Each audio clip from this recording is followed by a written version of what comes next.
পাম্পে তো এটা স্লিপ ছাড়া তেল দেওয়া হবে না। এরপর গেলাম উপজেলা যে 5 লিটার তেলের আমাকে স্লিপ দিয়েছে।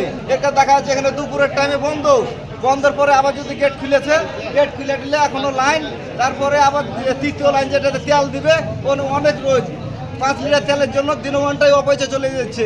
বউ বাচ্চা সব বাড়িতে, গরু বাছারও বাড়িতে ভাই, এই অবস্থা। 5 লিটার তেল দিবে 150 টাকা করে। আবার ধরেন খাবার যদি পেটে খাই তাহলে আবার ওদিকে ধরেন 100 টাকা করে। 5 লিটার তেলে আপনার একদিনই হবে, বিঘা 1 লিটার করে। পানি এটা কয়দিন যাবে? এটা আমরা প্রতিদিন পানি লাগে, চরের মাটিতে প্রত্যেক দিন পানি লাগে। একদিনে হলো আবার আসতে হবে, এই এলাকাতে এগিয়ে আনতাম বেশি ভিড়েছে। তাহলে আপনার 1 লিটার খেতে লাগে, বিঘা 1 লিটার করে।